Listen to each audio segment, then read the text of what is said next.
tous, je suis ravie de vous retrouver. La semaine éco revient après une interruption de 2 semaines due à des impératifs de calendrier. Je suis ravie de vous retrouver encore une fois. Ce soir, nous sommes ensemble pour une heure de débat en direct pour vous parler de l'économie qui vous concerne. Pourquoi les entreprises algériennes perdent-elles leur procès en arbitrage international? Pourquoi perdent-elles des montants importants souvent lorsqu'elles sont confrontées à des litiges commerciaux avec leurs partenaires étrangers, bien sûr? Quels sont les enjeux lorsque les contrats sont gros et surtout lorsqu'ils engagent les fonds de l'État, lorsqu'on parle évidemment de partenariat avec des entreprises publiques? Voici donc les questions que nous allons poser à nos invités ce soir. Nous allons avoir des réponses, des éclairages, des conseils aussi peut-être sur les bonnes pratiques managériales à adopter par les patrons d'entreprises, qu'ils soient publics ou privés, sur la manière de gérer d'éventuels litiges. Nos invités sont là et bien placés pour répondre à nos questions. Bonsoir Madame Hassiba Bensefa. Merci d'avoir accepté notre invitation. Vous êtes ici ce soir la représentante du ministère des Finances car vous êtes la directrice de l'agence judiciaire du Trésor au ministère des Finances. Vous avez par ailleurs occupé le poste de cadre ministériel dans d'autres ministères, mais aussi vous avez également enseigné le droit public. Merci encore d'être avec nous. Maître Hind Ben Miloud, bonsoir et merci d'être là. Vous êtes la fondatrice et l'avocate senior du cabinet d'avocats Ben Miloud. Merci d'être avec nous. Et à vos côtés, Maître Mohamed Chemnoul, bonsoir. Merci à vous. Et merci d'avoir répondu présent à notre invitation. Vous êtes avocat d'affaires. Vous avez par le passé, un passé récent, occupé le poste de vice-président à la Cour d'arbitrage international pendant 6 ans. Et actuellement, vous êtes le président du comité Algérie de la Chambre de commerce internationale. Voilà donc pour nos invités. Le débat de ce soir porte donc sur la question de l'arbitrage international et d'à quel point les entreprises algériennes sont capables de se préparer et aussi d'affronter les litiges lorsqu'elles y font face au niveau international notamment. La question est donc posée par notre reporter Nawal Abada qui a rencontré un certain nombre de protagonistes impliqués dans la question liée à l'arbitrage international. Je vous propose de faire le point sur cette question dans son reportage. Nawal Abada. Aller conquérir les marchés extérieurs, une nécessité aujourd'hui pour l'économie algérienne vu sa conjoncture financière. Un défi à relever afin de s'affranchir de la rente pétrolière. Mais se positionner à l'international ou conclure des partenariats avec des investisseurs étrangers requiert entre autres une parfaite maîtrise des aspects juridiques des contrats. Les opérateurs nationaux sont-ils alors suffisamment outillés pour faire face en cas de litige de commerce international? Ce qu'on a pu constater, c'est que les opérateurs algériens ne vont pas spontanément vers l'arbitrage international et ne choisissent pas, si vous voulez, dans leur contrat, une clause compromissoire. La plupart du temps, elle est imposée par le partenaire étranger,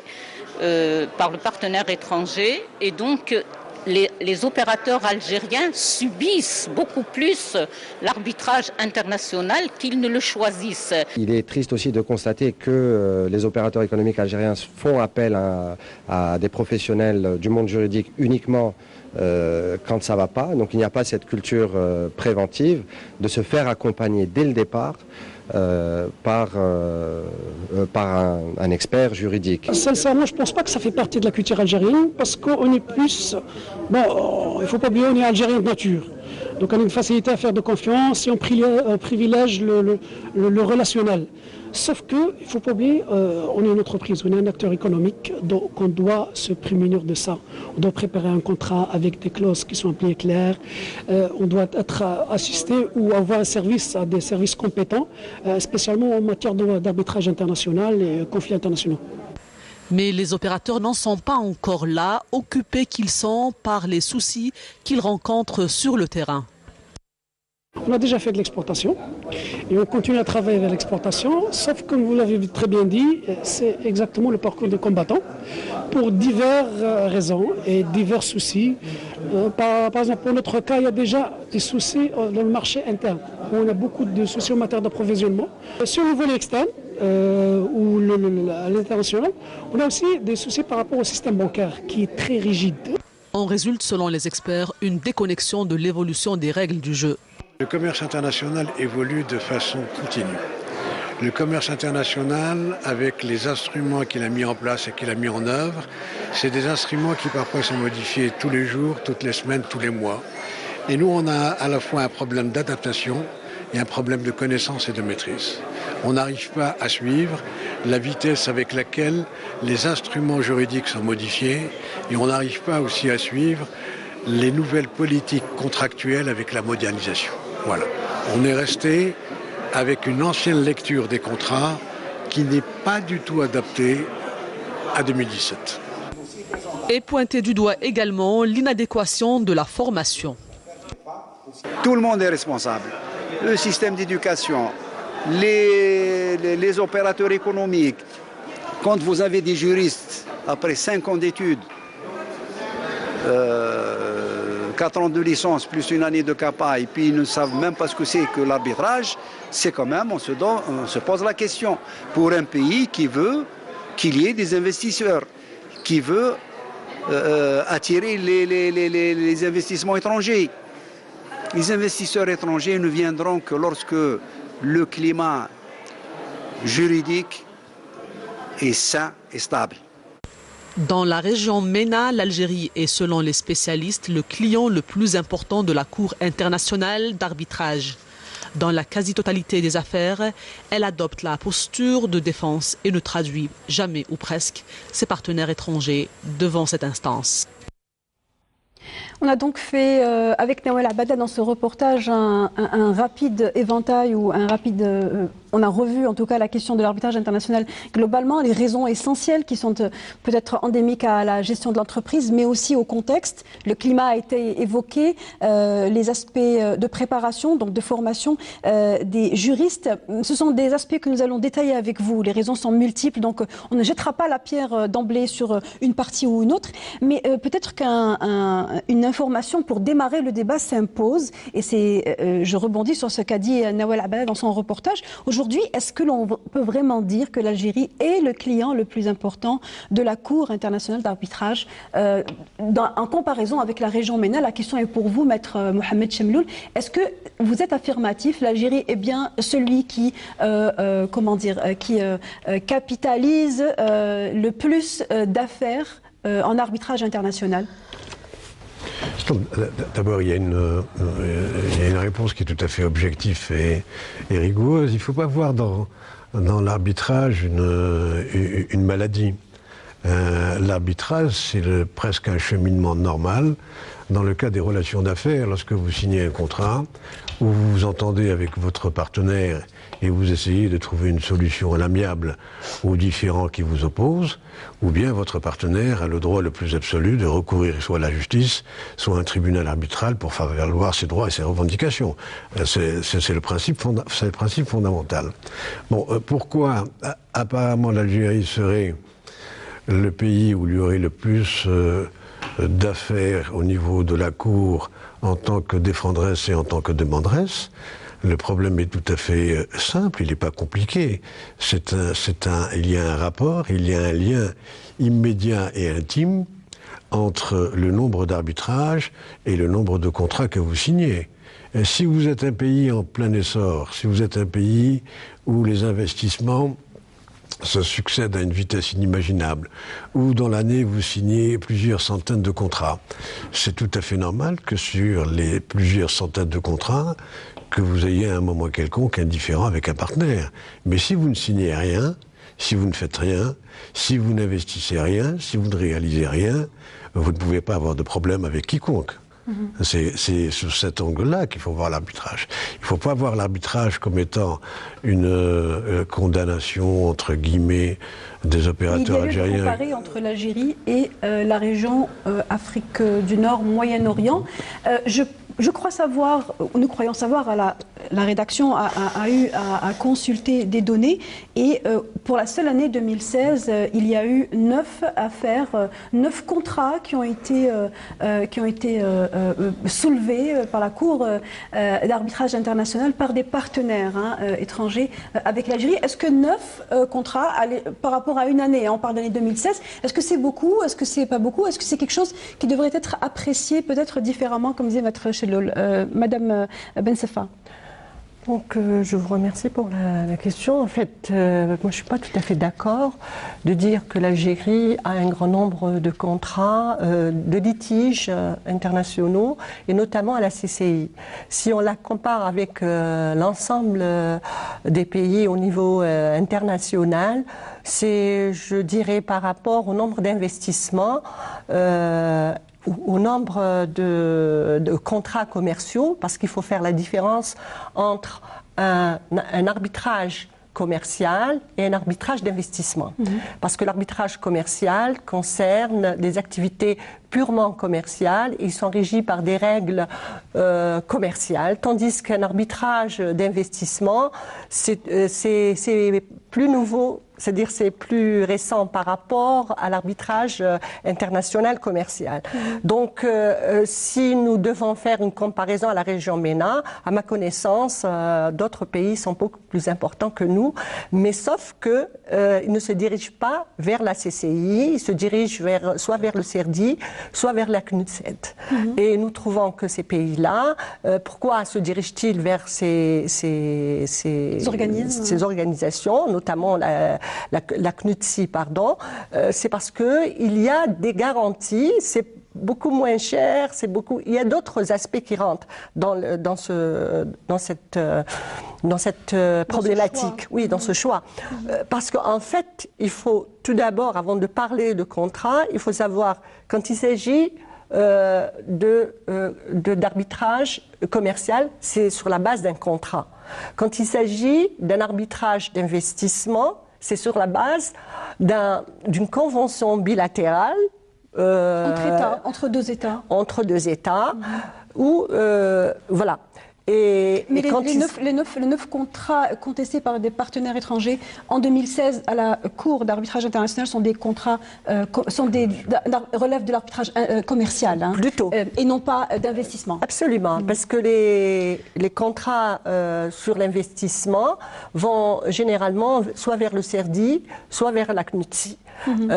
Et il faut dire tout d'abord aux téléspectateurs, parce que c'est les plus pour leur déterminer, parce qu'on est rentré d'emblée dans le sujet, que l'arbitrage ou les autres modes de règlement alternatifs sont des modes privés.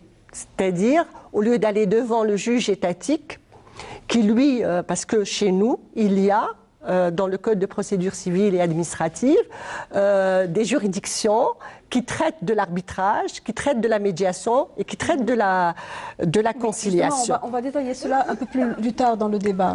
C'est pour cette raison que ceux qui vont choisir l'arbitrage étatique ou la conciliation vont aller devant le juge algérien, le juge étatique. Un tribunal national. Un tribunal national. Par contre, ceux qui veulent choisir des tribunaux internationaux, dans le documentaire, certains ont dit parce que le partenaire souvent exige. Mais ce n'est pas le cas. Ce n'est pas toujours le cas. On va le voir justement en rentrant un peu plus dans le détail dans la façon dont des clauses sont rédigées dans le contrat. Maître Ben Miloud, vous avez certainement votre point de vue sur la prévalence des contrats contestés par les partenaires étrangers lorsqu'on parle d'arbitrage commercial.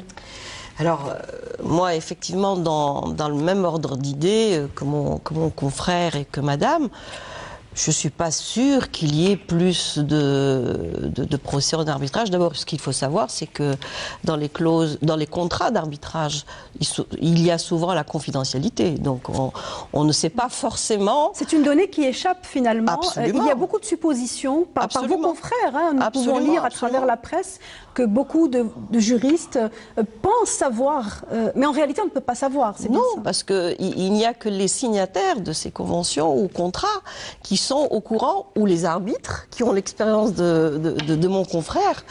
Moi, en tant que praticienne du droit, c'est beaucoup plus sur le volet contrat, élaboration de contrat.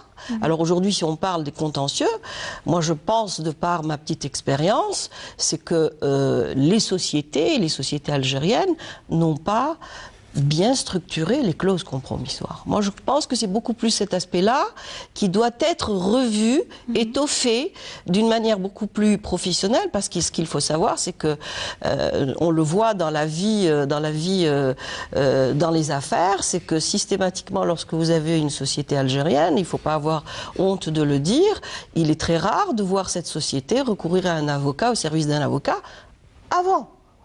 pendant les négociations du contrat. Alors que c'est ça qu'il faut faire. Comment un juriste peut anticiper les risques dans un contrat s'il n'a pas connaissance, s'il n'a pas ces informations au départ. Donc moi je pense que c'est beaucoup plus cet aspect-là de confidentialité. On ne peut pas avoir une visibilité sur il y en a beaucoup ou pas, et quelle est la nature de ces contentieux. De ces contrats. Ouais. Peut-être une idée sur les secteurs. Est-ce qu'il y a des secteurs qui sont plus sujets à faire l'objet de litiges entre entreprises algériennes et entreprises étrangères? Est-ce qu'il y a des secteurs qui sont plus touchés que d'autres, selon vous? Alors, si je peux me permettre... Je vous en prie.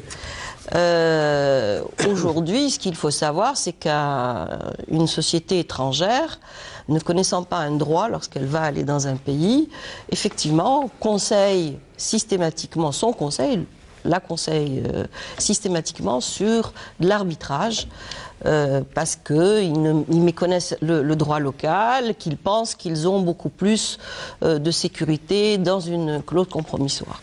Moi, c'est mon point de vue. Dans certains cas, non. Moi, je sais qu'on aura à en discuter un peu plus en détail, mais je suis sûre que mon confrère donnera un peu plus d'éclairage sur cet aspect-là. Maître Chemloul.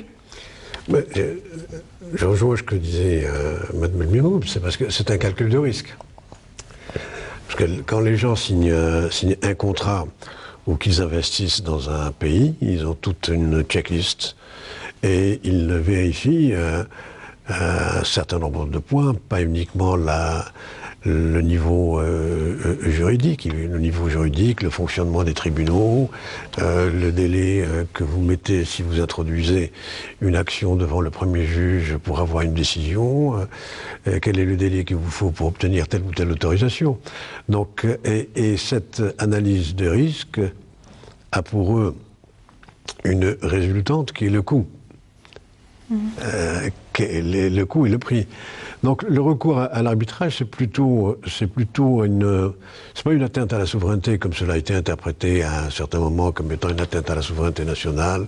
La justice, elle est rendue par les tribunaux nationaux, mais c'est le fait d'essayer de trouver un certain équilibre entre les partenaires. Parce qu'il ne faut pas oublier que le contrat, quand il est signé, conclu, et après maintes journées ou plusieurs mois de négociations, c'est l'aboutissement d'un équilibre. Et un équilibre n'est pas toujours parfait. C'est-à-dire, parfois, il ne tient qu'à un fil pour aller d'un côté ou de l'autre.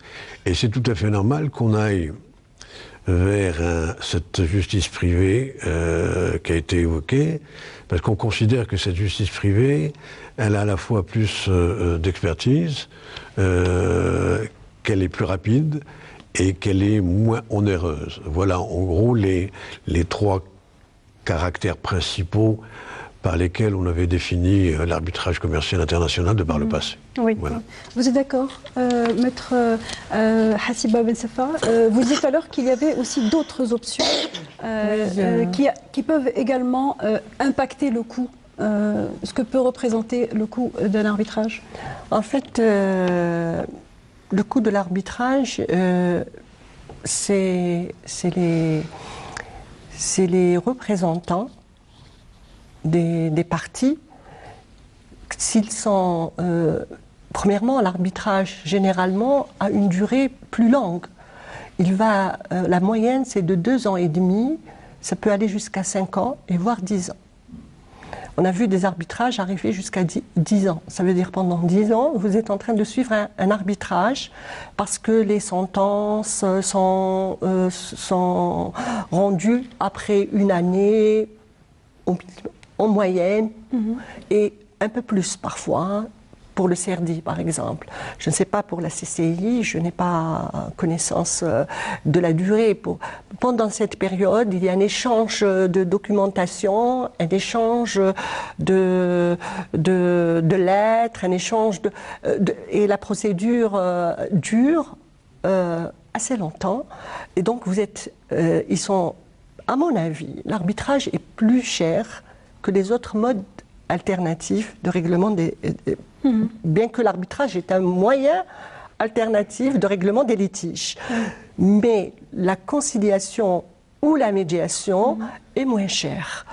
Cela a été dit dans plusieurs colloques internationaux qui ont été, disons, par la Banque africaine, qui a fait un symposium sur l'arbitrage international et qui a donné conseil aux pays africains de ne pas aller systématiquement vers l'arbitrage, que cela soit pour la CCI ou le CERDI, mais de prévaloir la médiation.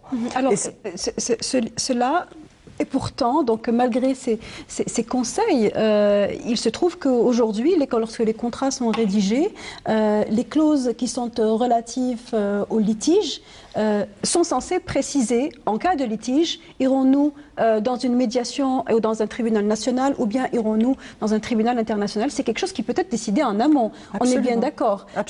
Pourquoi justement, aujourd'hui encore, dans la rédaction ou dans la négociation des contrats, la manière dont les litiges sont gérés ne sont pas rédigés à la faveur peut-être du contractant algérien, on va dire, selon vous? Enfin, moi, je ne pense pas qu'il faut parler en faveur de la partie algérienne ou pas. Il faut que la négociation d'un contrat se fasse d'une manière équilibrée. Et surtout en pensant à un partenariat gagnant-gagnant. Si on pense dès le départ à un litige et alors chacune des parties va essayer de se surprotéger, de telle façon à ce que le contrat devienne tellement difficile à exécuter qu'il n'y aura plus de partenariat. Je ne crois pas que ce soit le but. Moi, je pense aujourd'hui, je suis intimement convaincue que c'est la négociation, la façon de négocier dans un contrat, de se prémunir, de se protéger. On peut aller en arbitrage tout en étant une société algérienne, mais il faut, dans son contrat, c'est pas parce que la partie étrangère va vous mettre une clause d'arbitrage qu'il va falloir accepter ce qui est dit. Ok, je vais accepter l'arbitrage, mais voici comment ça doit se passer. Nous allons choisir 2 arbitres avec des précisions. Or, la plupart des clauses compromissoires, je crois, dites-moi le contraire si c'est le cas, on voit une petite clause de quelques lignes sans véritable détail de comment doit se dérouler cet arbitrage. Oui. Et c'est là la faille. Parce qu'on peut très très bien construire une bonne clause compromissoire et ce qui va protéger aussi bien la partie algérienne que la partie étrangère, à celle qui est la plus futée, comme on dit, entre guillemets, qui va faire valoir ses prétentions. Maître Chemloul, il est dit que certains juristes disent qu'il arrive même que dans ces clauses compromissoires, il n'est même pas précisé la langue d'arbitrage, c'est-à-dire qu'il arrive que l'entreprise se retrouve face à un arbitrage, mais que dans le contrat, la langue qui est spécifiée n'est pas celle dans laquelle il peut se défendre le mieux. La faille est aussi à ce niveau-là, vous êtes d'accord? La faille, elle est dans la rédaction de la clause règlement des différends, c'est-à-dire de l'accord compromissoire. C'est ce qu'on appelle les clauses pathologiques. Bon, c'est un développement théorique qui a été fait depuis à peu près une quarantaine d'années sur les clauses compromissoires. Ce sont celles qui sont incomplètes et qui sont imprécises et qui mettent les parties au moment où le litige est né dans une situation à la fois absurde et dans une véritable impasse. Bon, ce qui se passe maintenant de façon constante pour les praticiens du droit, c'est la référence qui est faite à un règlement. Vous avez plusieurs institutions arbitrales de par le monde. Voilà, vous en avez plusieurs. Et vous avez la possibilité de recourir au règlement de telle cour, de tel cour, de tel centre ou de tel centre. À partir du moment où vous énoncez dans votre contrat que le règlement qui est applicable, c'est le règlement du centre X. C'est l'ensemble des dispositions qui régissent le fonctionnement de cette institution, qui vont figurer sur le contrat. Qui vont figurer et qui vont s'appliquer. Bon, il y a des institutions qui sont sérieuses, il y a des institutions qui sont crédibles, il y a des institutions qui sont de renommée mondiale et internationale, et il y a d'autres qui sont régionales ou qui sont particulières à tel ou tel pays. Bon, effectivement, la procédure arbitrale, elle a commencé à prendre certaines longueurs et certaines langueurs, du fait qu'il y a eu une mixture qui a été faite par un certain nombre de tribunaux arbitraux entre les principes qui régissent l'arbitrage commercial international et la procédure judiciaire au sens propre. Les tribunaux arbitraux se sont judiciarisés, comme on le dit. Or, ce qui fait que dès le départ, où une sentence devait être prononcée en 1 an et demi, 2 ans, devait par la suite être prononcée en 4, 5, 6 ans. Certains centres d'arbitrage ont revu récemment leur règlement et ils imposent au tribunal arbitral, une fois qu'il est constitué, un délai dans lequel la sentence doit être rendue. Si la sentence n'est pas rendue dans le délai qui a été imparti par la Cour, c'est-à-dire l'institution elle-même, les arbitres se verront être pénalisés par un malus dans leurs honoraires.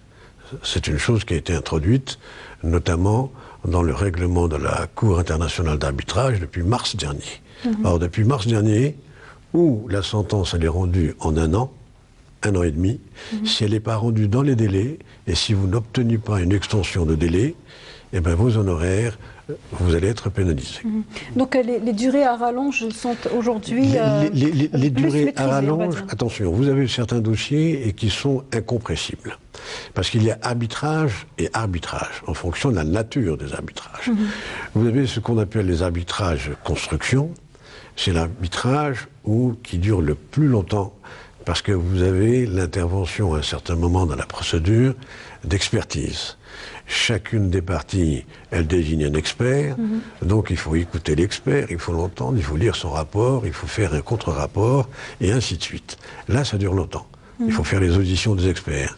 Là, vous rallongez en quelque sorte la procédure. Donc ça dépend donc de la nature du... Tout dépend de la nature du litige. Tout dépend de la nature du litige.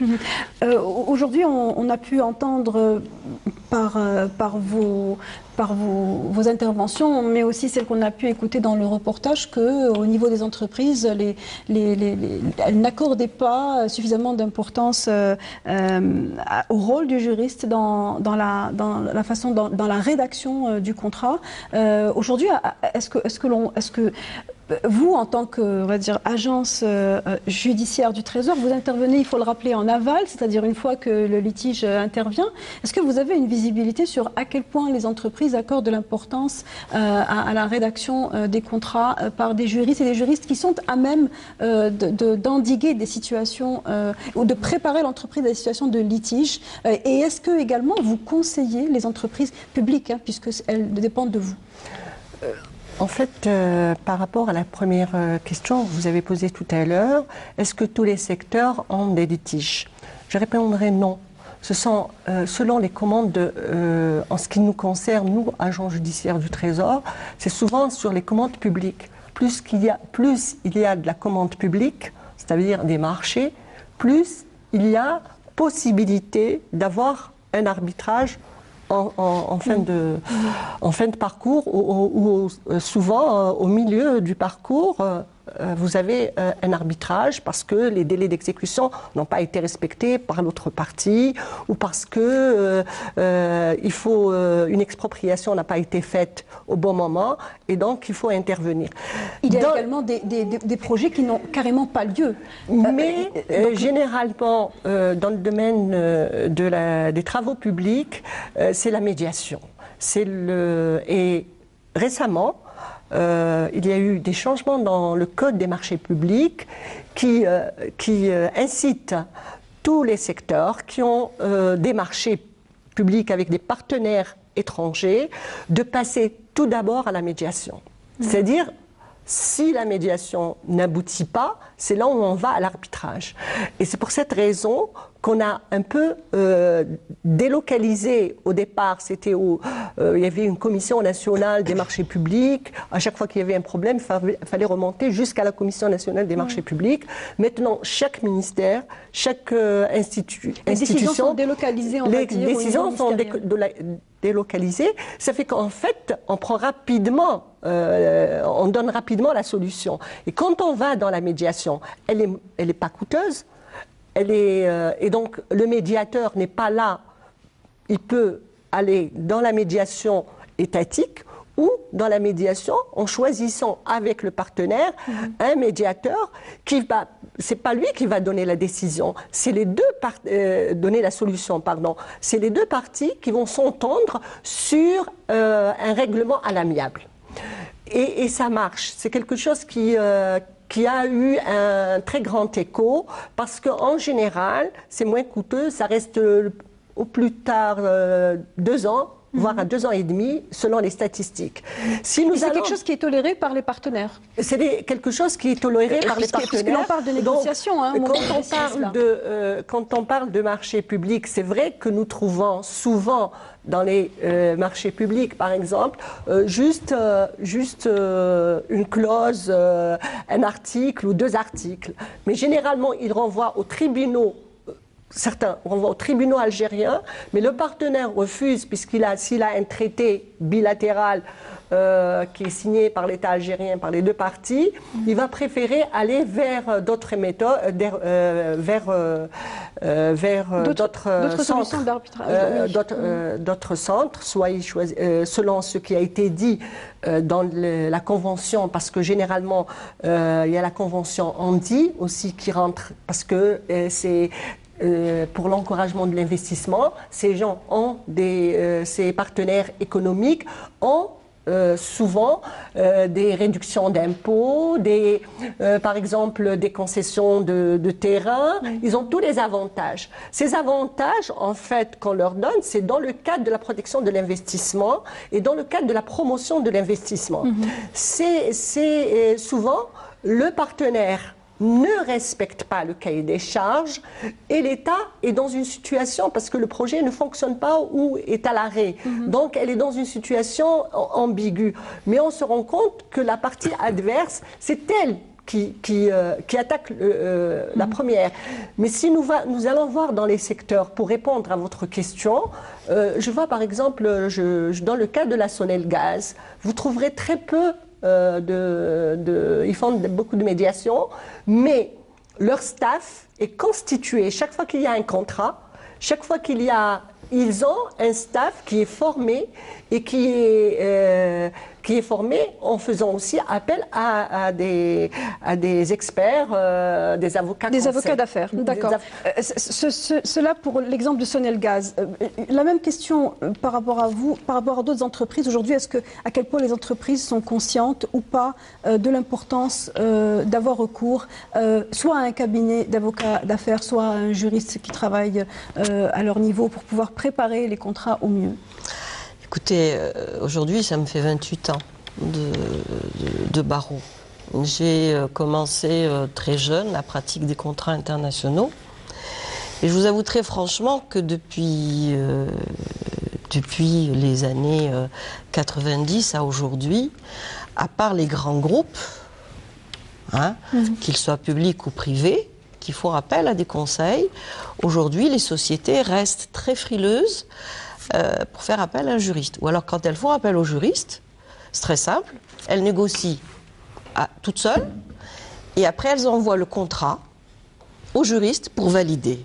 Qu'est-ce qu'un juriste peut valider dans un contrat auquel il n'a pas assisté, où il ne sait pas ce que les parties ont envie de faire, comment elles voient ce partenariat, comment on va exécuter ce contrat. Comment voulez-vous qu'un juriste le sache?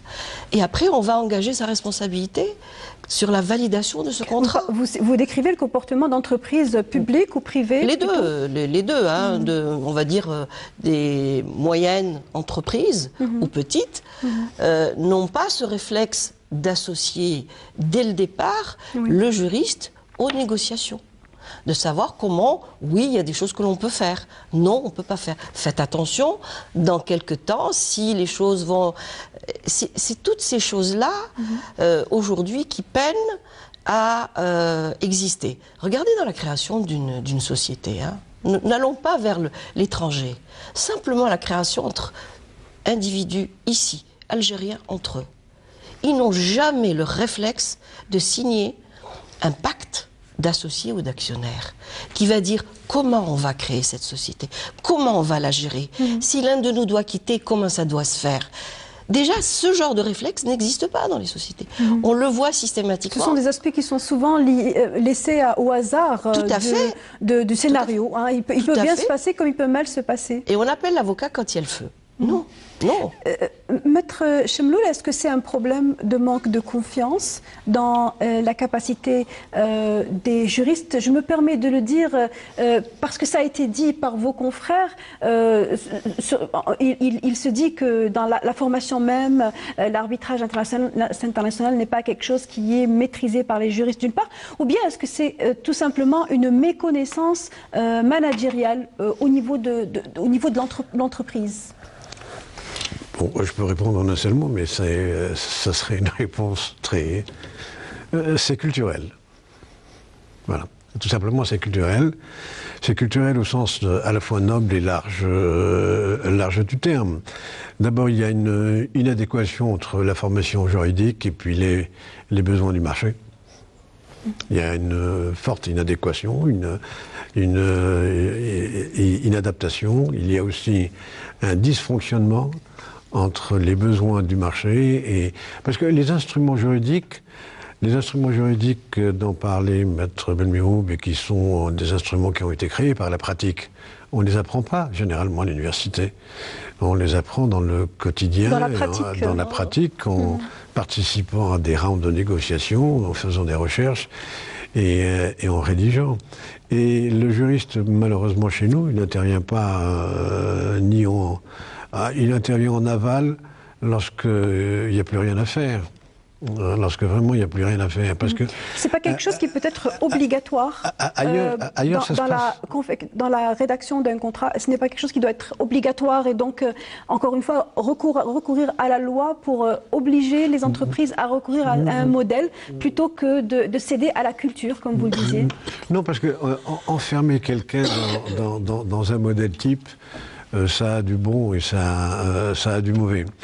Ce qu'il faudrait faire, ce qu'il conviendrait, c'est la constitution d'équipes de négociation. C'est-à-dire, en fonction de la nature et de l'objet du contrat, des équipes pluridisciplinaires, où il y a à la fois le juriste, le technicien et l'économiste, et que chacun se livre à une analyse de risque pour la partie qui est la sienne, et qu'il y ait la coordination au niveau où la coordination devrait être.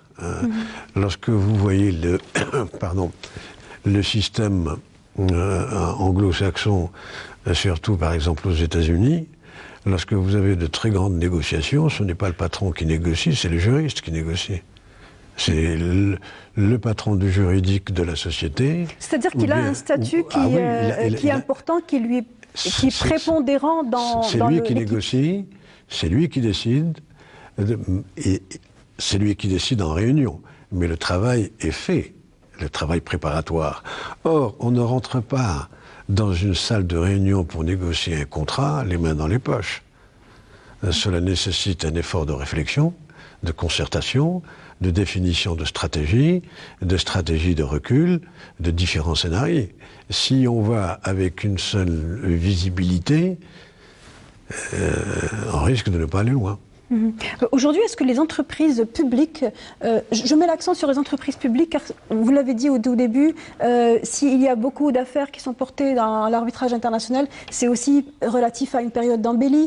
L'État a eu beaucoup d'argent, je parle au passé, et beaucoup de contrats ont été conclus. Et donc, de tous ces contrats, évidemment, et inévitablement et naturellement, il y a eu des affaires qui ont abouti à des litiges. Est-ce que les entreprises publiques, aujourd'hui, au regard de l'importance de la protection des deniers de l'État, n'y a-t-il pas une obligation qui est faite aux entreprises étatiques de recourir à des modèles, à des modèles de rédaction de contrats? Des modèles de rédaction de contrat, je ne pense pas qu'il y a des modèles... Quand je dis modèle, c'est-à-dire avoir recours à des juristes et donner toute son importance au moment de la rédaction. Je crois que Maître Chemlou l'a bien cerné la question. C'est une question tout d'abord de culture, et je ne dirais pas simplement culturelle. C'est une absence totale de l'intérêt qu'on doit porter au droit des affaires tout d'abord, à la présence de juristes, parce qu'en fait, chez nous, on connaît tous, quand il s'agit du droit, tout le monde sait. Donc ce n'est pas une affaire de spécialistes. C'est comme ça, c'est malheureusement comme ça, parce que c'est à l'inverse des autres pays, chacun selon ses compétences, chacun selon ses connaissances. Bon, j'ai cité tout à l'heure le cas de la Sonedgaz parce qu'elle a pris en charge le côté formation de ses cadres, elle a pris en charge tous ces aspects et s'est préparée. Ça se fait aussi pour d'autres entreprises très importantes. La Sonatrach également, absolument, qui est souvent amenée qui est en train de faire beaucoup d'efforts dans ce sens, notamment dans la rédaction des contrats, parce que en fait, il faut tout un staff. Ce n'est pas une seule personne, c'est pas un seul juriste ou deux juristes, ou trois juristes. Il faut tout un staff avec des formations continues, avec parce que tout à l'heure on disait que le monde bouge. Maintenant, on ne parle plus de souveraineté d'État, d'immunité de juridiction par rapport à un État. On parle d'une ouverture que les sociétés ont droit, dès qu'ils ont un litige avec une autre société, d'aller chercher ce dont ils ont besoin. Si jamais ils gagnent, d'aller prendre ce bien là où il se trouve. Donc c'est devenu encore plus dangereux que ce n'était il y a quelques années. Donc il y a une évolution internationale par rapport au droit. Il y a une bataille qui se fait entre les différents centres de règlement des litiges. Le CERDI est en train de revoir son mode de fonctionnement, son organisation. La CCI a récemment fait sa mue, parce qu'elle était aussi targuée de rester très longtemps et elle avait quelques critiques, mais elle a pris en fait en charge toutes les critiques qui sont posées au niveau de la CNUTSI, parce que au niveau international, il faut savoir qu'il y a des normes internationales qui sont données par l'ONU où participent tous les pays. Et c'est une source de normes que tous les pays participant à peuvent enrichir leur législation et peuvent enrichir les contrats. Si nous voyons par exemple en ce qui concerne l'Algérie, nous avons ratifié 2 conventions. Nous avons ratifié la convention de New York et nous avons ratifié aussi et signé la convention de règlement des différends du CERDI. Et c'est les seules conventions. Alors qu'il y a des conventions sur les contrats que nous n'avons jamais, sur lesquelles on n'a jamais adhéré.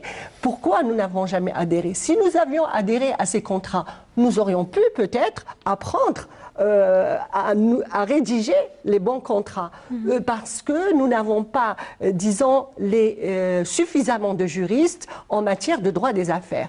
Cette alerte a été faite déjà dans la réforme de la justice en 2002, quand on a fait le point sur la justice. Il y avait une faille importante, parce que ce n'est pas n'importe quel juriste qui peut régler des problèmes de droit. Alors que vous aviez, entre-temps, il s'est passé beaucoup de temps, justement, entre le moment où le constat a été fait. Aujourd'hui, est-ce que nous pouvons dire que nous en sommes au même point? Si vous permettez, moi, je voudrais quand même rebondir sur quelque chose d'important. Je regrette, mais les entreprises publiques n'ont pas le réflexe de faire appel à des avocats algériens spécialisés en droit des affaires. Vous voulez dire qu'elles ont tendance à avoir recours à des avocats étrangers? Absolument. Enfin, à des cabinets d'avocats? Absolument.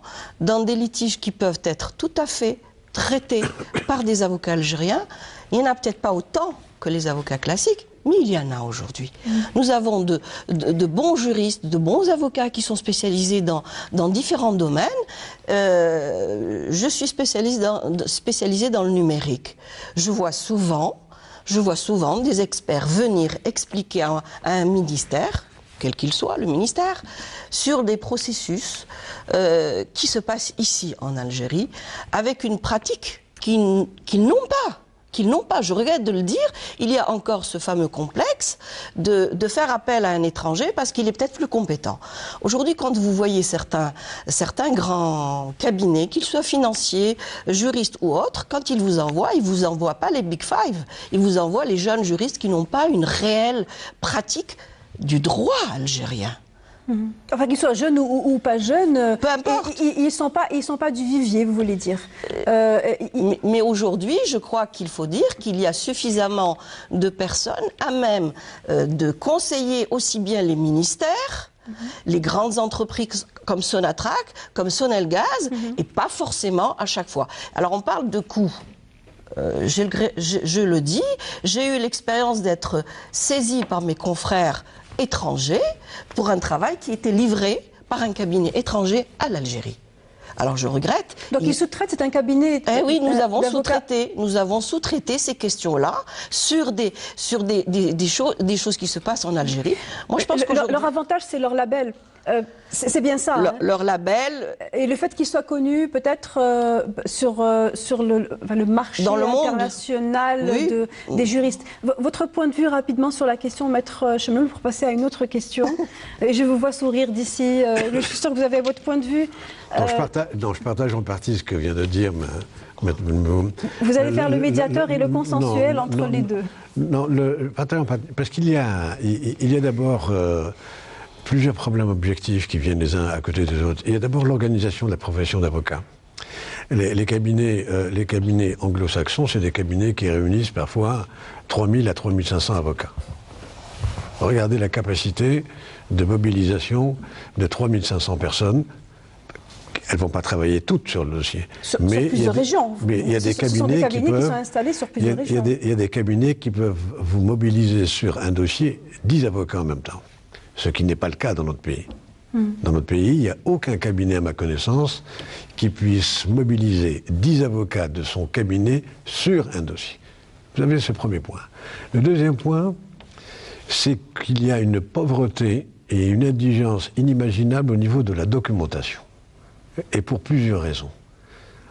Ça va de la politique du livre à la politique de l'abonnement aux revues spécialisées, par exemple, à l'abonnement à des banques de données. Si vous faites un abonnement à une banque de données, il faut le payer en euros ou en dollars. Et là, vous allez vous amuser à demander un accord de transfert pour payer 1000 euros, ce qui est scandaleux. Ces cabinets-là, ils ont accès à toutes les banques de données possibles, imaginables, avec un répertoire de mots-clés. Ils vous trouvent tout ce que vous souhaitez. Ils sont concurrentiels, en fait, Maître Chemelou. Tout ce que vous souhaitez comme documentation. La deuxième chose, ou la troisième, c'est que nos enseignants au niveau de l'université algérienne n'écrivent pas beaucoup. Et lorsque vous allez vous allez interpréter ou donner votre lecture de tel article ou tel article du Code civil algérien, vous allez vous retrouver avec une doctrine qui est très légère. Ailleurs, ça ne se passe pas comme ça. Alors regardez la situation dans laquelle nous sommes.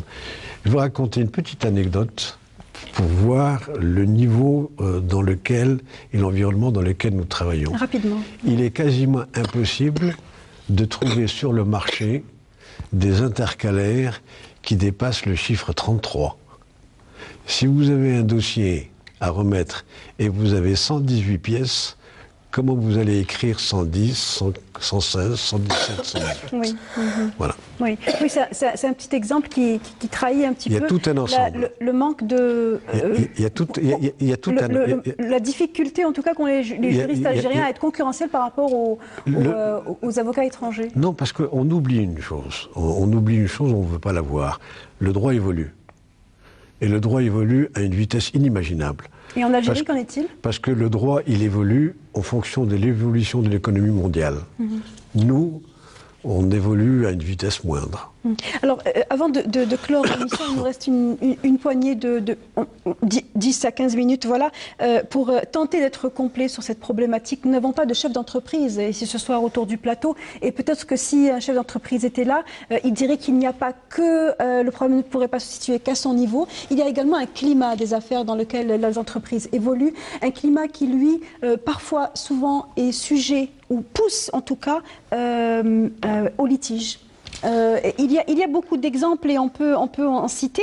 Vous parliez tout à l'heure du domaine pétrolier, le domaine pétrolier énergétique, on va dire, hein, pour être donc Sonelgaz et aussi la Sonatrach sont souvent amenés, comme les grandes NOC, compagnies pétrolières nationales, amenées à l'arbitrage international pour des contrats et des litiges. Mais elles ont, à un moment donné de l'histoire, été confrontées à une législation qui est pas toujours stable. Est-ce que c'est quelque chose qui pèse, on va dire, sur les litiges? Absolument. L'instabilité juridique, aujourd'hui, vous êtes sur un contrat. Entre-temps, il y a un nouveau texte, une nouvelle loi. Comment faire? Cette instabilité juridique décourage.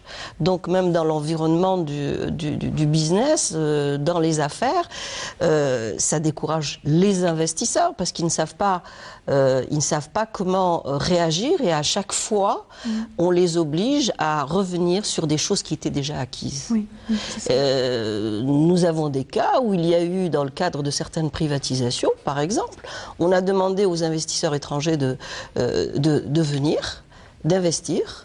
Alors, je veux bien investir en tant qu'étranger, mais à condition que l'environnement à côté me permette d'obtenir les autorisations nécessaires, les permis de construire. Et puis d'avoir une vision. Tout à fait. Un investisseur a besoin d'avoir une vision Absolument. Sur les 10-20 ans en fonction de ce qu'il investit. Quand vous mettez sur un projet de privatisation, quand vous mettez 8 ans pour obtenir une autorisation pour démarrer, et qu'après on va vous dire « Ah mais monsieur, on n'est pas respecté ». Vous n'avez pas respecté les conditions, le contrat, etc. Bien sûr, il doit y avoir une remise en cause. D'abord, il ne faut pas non plus accepter les dictats des entreprises étrangères sur les clauses d'arbitrage systématiques. Qui parfois poussent... Absolument. Jusqu'au pourrissement. Hein. Il a été cité des projets qui ont été mis à l'arrêt et qui, en fait, au final... il est difficile de le dire, mais il semblerait que le partenaire, en fait, voulait aller tout simplement à l'arbitrage. Tout à fait. Donc, un arrêt programmé du projet, en fait. Tout à fait. Et ça, par contre, il faut repenser, je pense, cet aspect, revoir nos positions, aussi bien du côté des pouvoirs publics, du gouvernement, de la façon de faire, des sociétés privées, publiques, peu importe. Ça concerne tout le monde, ça concerne tous les litiges futurs. Et justement, lorsqu'on parle de réflexion et peut-être aussi d'arbitrage, l'État aussi, lorsqu'il est sur le point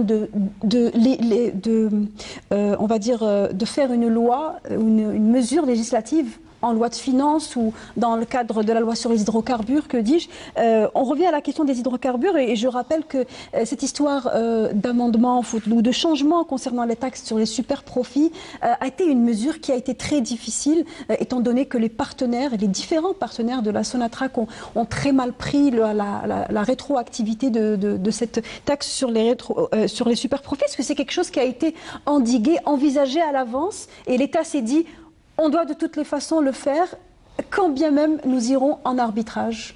Je ne pourrais pas vous répondre comment ça s'est passé et qu'est-ce qui a été sous-tendu par la réflexion de faire sur les super profits, mais les super profits existaient déjà.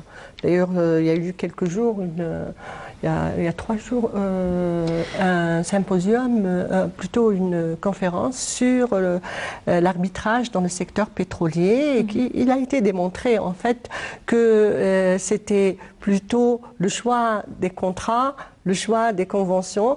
Maintenant, vous parlez de la stabilité juridique. La stabilité juridique n'existe pas, même dans les autres pays. Mais nous, en ce qui nous concerne, nous, quand on change tout.